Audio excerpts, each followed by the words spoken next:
Allahumma shalli wa sallim ala sayyidina wa maulana Muhammadin adada ma fi ilmillahi salatan daimatan bidawami mulkil bani. Assalamualaikum warahmatullahi wabarakatuh. Waalaikumsalam warahmatullahi wabarakatuh. Alhamdulillahirabbil alamin. Asyhadu an la ilaha illallah wahdahu la syarika lah wa asyhadu anna Muhammadan abduhu wa rasuluhu la nabiyya ba'dah. Allahumma shalli wa sallim ala sayyidina Muhammadin sallallahu alaihi wasallam ya Rasulullah ya Habiballah wa rahmatullahi wa barakatuh. Wa ala alihi wa ashabihi wa man tabi'ahu bi ihsan ila yaumiddin. Ikhwatul iman, cahaya hati yang insyaallah diberkahi Allah. Kembali kita diperkenankan oleh Allah menikmati hidangan hidayah fajar, dan ini bagian pintu hidayah Allah. Makasih ya Allah. Dan kembali bersama guru-guru yang insyaallah diberkahi oleh Allah. Ustaz Haji Muhammad Abdul Syukur, Ustaz Rifai, Ustaz Rosyad, Ustaz Saifullah, Ustaz Nasir, Ustaz Nata, Ustaz Musleh, Ustaz Samsul Yatin, Ustaz Sa'rani, Ustaz Iwan Jawawi, Ustaz Luqman Hakim. Nah, kali ini kita akan membahas apa Ustaz? Pesan untuk Abu Dzar Al-Ghifari. Pesan untuk Abu Dzar Al-Ghifari dari Rasulullah SAW. Kita simak bersama. Silakan Alhamdulillah. Ikhwatal iman, cahaya hati rahimakumullah. Yang terhormat para khatib al-Zikra, Rasulullah sallallahu alaihi wasallam berpesan kepada sahabat Abu Dzar Al-Ghifari. Sahabat Abu Dzar itu nama aslinya adalah Jundub bin Jinadah, tetapi mendapat gelar dan nama dari baginda Rasul Abu Dzar Al-Ghifari. Baginda Rasul berpesan kepada sahabat Abu Dzar, "Ya Abu Dzarrin, jaddidis safinata fa innal bahra." Wahai Abu Dzar, perbaharuilah perahumu, karena sesungguhnya lautan itu teramat dalam. Ibnu Hajar Al-Asqalani menafsirkan jaddidis safinata ay jaddidu imanikum. Perbaharuilah iman kamu sekalian, karena kehidupan dunia itu penuh dengan ronrongan iman, polusi akidah, ujian keimanan kepada Allah Subhanahu wa taala. Karena memang kehidupan dunia tidak akan pernah luput dari ujian keimanan yang diberikan oleh Allah. Konsekuensi hidup di dunia tiada lain adalah ujian iman kita kepada Allah. Dalam surat Al-Ankabut Allah firmankan, "Ahasiban nas ayutraku ayyaqulu amanna wa hum la yuftanun." Janganlah kalian mengira ya manusia, telah menyatakan dirimu beriman kepada Allah, menjadi umat baginda Rasulullah, kamu tidak diuji oleh Allah Subhanahu wa taala. Akan tetapi diuji oleh Allah. Bahkan semakin orang beriman kepada Allah, para nabi, para rasul, itu ujian teramat sangat besar dalam kehidupannya. Sehingga kunci utama dari setiap ujian itu adalah sabar. Sehingga para nabi dan rasulul azmi, kesabaran yang dipuji oleh Allah. Fasbir kama sabara ulul azmi min rasul. Bersabarlah kamu seperti sabarnya para nabi dan rasulul azmi dalam menerima ujian dari Allah Subhanahu wa taala. Berarti semakin kuat iman, makin kuat ujian, karena itu ujian yang terhebat kepada para rasul, para anbiya. Kemudian kepada pewaris para rasul, para anbiya, yaitu ulama. Kemudian ujian yang ketiga kepada orang-orang saleh. Karena itu huffatil jannah bil makarih wa huffatin nar bil syahawat. Jalan menuju surga banyak hal yang kamu tidak suka, tapi jalan menuju neraka banyak hal yang syahwatmu suka. Allahu Akbar. Itu ujian ya Ustaz. Maka itu dunia ini darul bala, tempat kita menghadapi ujian demi ujian itu. Dalam hadis yang lain, Rasulullah SAW pernah memberikan satu kabar tatkala memerintahkan perbaharuilah iman. Sahabat bertanya, "Kaifa nujadid imanana ya Rasulullah?" Bagaimana cara kami memperbaharui iman kami kepada Allah? Kita seperti qaul la ilaha illallah, memperbanyak mengucapkan la ilaha illallah. Dan itu qaul, bukan dalam hati. Ikhwatal iman, qaul, kata, ucapan, perkataan. Jadi bukan dalam hati, ucapkan. Dalam hadis lain, basahilah bibirmu dengan banyak berzikir. Wa asiru qaulakum aw ijharu bihi. Ya. Jadi subhanallah, kau pelankan atau kau jaharkan. Jadi zikir dengan lafaz ini akan menghancurkan kerasnya hati. Jadi kalau kita belum bisa zikir dalam hati, maka mulailah dengan zikir lisan. La ilaha illallah, itu akan memecahkan kerasnya hati. Kalau belum pecah, teruskan zikir. Kalau belum juga, teruskan. Batu pecah bukan karena pukulan ke-100 kalinya, tapi karena terus-menerus dipukul. Maka itu kenapa orang ahli zikir itu menangis?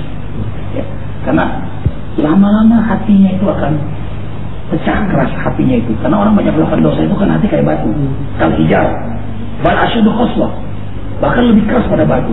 Tapi tak kala dia bertobat, maka justru ya harusnya mengalirlah dari air yang keras, dari batu yang keras, air yang jernih. Wa yadil arqam yabqum wa yaziduhum khushu'.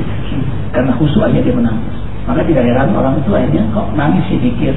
Itulah buah dari kekhusyuan, buah dari rasa khauf, rasa raja, ingat dosanya, ingat perbuatannya.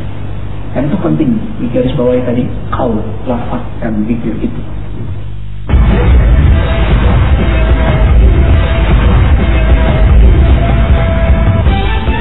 Mana yang utama, hati dengan lisan? Jelas hati lebih utama pada lisan. Nah, mana yang lebih utama lagi? Lisan dan hati. Ana ma'afi dakharani wa taharokan di syamadahu. Aku bersama hambaku yang hatinya ingat aku dan lisannya menyebut namaku. Jadi perpaduan antara hati dan lisan, itulah makna awal dari khusyuk. Lanjutkan Ustaz. Jadi orang yang beriman kepada Allah sebenarnya ada hal yang menarik. Ada relevansi yang amat kuat. Iman, sabar adalah perbuatan hati. Sementara kecenderungan untuk memperbaiki iman itu dengan zikir la ilaha illallah. Dan kondisi iman itu yazidu wa yanqus, kadang bertambah, kadang berkurang. Oleh karena itu ternyata untuk menjaga amalia hati ini yang luar biasa. Baginda Rasul menyebutkan dalam satu sabdanya yang terindah, hati itu kan qalbun. Qalbun itu taqallaba ya taqallabu taqalluban, artinya bolak-balik, berubah, cepat berubah. Sampai dalam satu sabdanya, li'annahu asra'u taqalluban minal fidri. Perubahan hati itu cepat, itu melebihi berubahnya panci. Ikhwatal iman, tahu pancinya? Untuk apa tuh panci? Untuk masak air.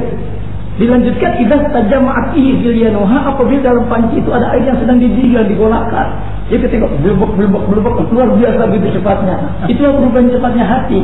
Makanya kondisi iman ini yang telah terjaga, syukur-syukur bertambah, minimalnya dalam kondisi yang yang tidak berkurang, itu mesti diperkuat terus amalia hatinya tadi. Di samping juga zikir, juga terus melembutkan hati dengan amalan-amalan yang tadi disampaikan. Jadi ikhwatal iman, ashabatul kiram, pemirsa cahaya hati rahimakumullah. Jadi orang yang beriman kepada Allah tatkala melafazkan la ilaha illallah tidak hanya sekedar di lisan, akan tetapi merupakan janji kepada Allah. Tatkala dia menyatakan tiada Tuhan selain Allah, saya tidak akan menyembah kecuali hanya kepada Allah, tidak akan minta pertolongan kecuali hanya kepada Allah, bahkan tidak akan pernah takut kecuali hanya kepada Allah. Semakin banyak mengucapkan la ilaha illallah, maka semakin terhujam keimanannya kepada Allah Subhanahu wa taala. Kemudian pesan yang kedua, wa khudh zada kamila fa inna safara baik.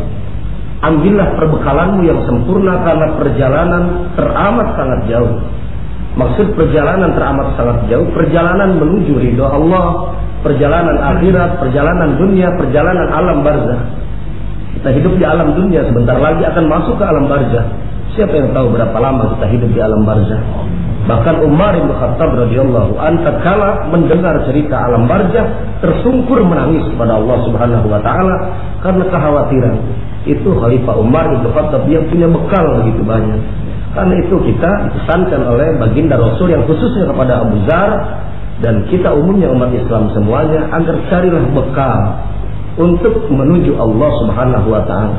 Sehingga tatkala mendengar fatajawadu fa inna khaira zadi taqwa, tidak hanya bekal tatkala pergi haji, akan tetapi ketakwaan pun itu merupakan bekal menuju Allah Subhanahu wa taala. Kalau kita berangkat haji, kita sudah mempersiapkan bekal. Waktu Idul Fitri pulang kampung, kita mempersiapkan bekal.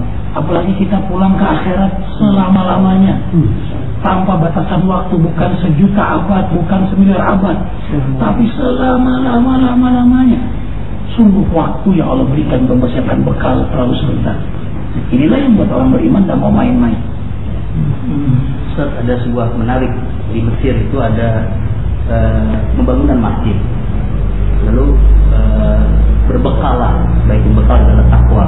Ada seorang nenek-nenek yang dia bukan ahli ibadah, tapi dia ingin mempunyai bekal di akhirat, gitu kan, ingin masuk surga, tidak mau masuk neraka. Ternyata dia nggak punya apa-apa, sudah ibadah juga asal-asalan, tidak sempurna sholatnya, saumnya dan sebagainya. Lalu dia mau memberikan sedekahnya pun tidak ada, hanya satu.